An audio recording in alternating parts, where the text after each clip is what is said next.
दोस्तों नमस्कार। बजट 2025 से आप सबको ये प्रसन्नता हुई कि अच्छा अब 12 लाख रुपए तक की टोटल इनकम पर टैक्स लायबिलिटी नहीं देनी होगी। लेकिन ये जादू दोस्तों कब होगा?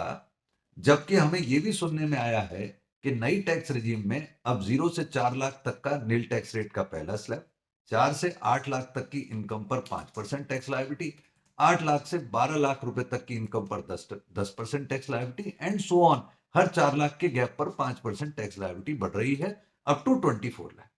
इस इंटरेस्टिंग प्रश्न का उत्तर आपको इस प्रकार देता हूं दोस्तों कि इनकम टैक्स में न्यू टैक्स रिजीम में सेक्शन 87A की रिबेट अब तक थी 25,000, परंतु बजट 2025 में इसे प्रस्तावित करके बढ़ा दिया गया 60,000 फॉर रेजिडेंट असेसीज। यानी यदि आप एक रेजिडेंट करदाता हैं तो अब आपकी कैलकुलेशन इस प्रकार होगी न्यू टैक्स रिजीम में 0 से 4 लाख तक नील, 4 से 8 लाख तक 4 लाख की इनकम पर 5% के हिसाब से 20,000 और 8 से 12 लाख के गैप की 4 लाख रुपए की इनकम पर 10% के हिसाब से tax liability 40,000।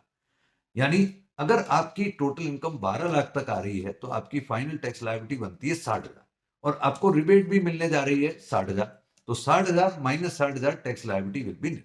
So this is how you can understand कि 12 लाख रुपए तक की टोटल इनकम पर टैक्स लायबिलिटी नील किस प्रकार होगी। And I think that yes, this is a welcome step for the benefit of taxpayers at large. Thank you to the government on this side. Wishing you all the best. Jai Hind.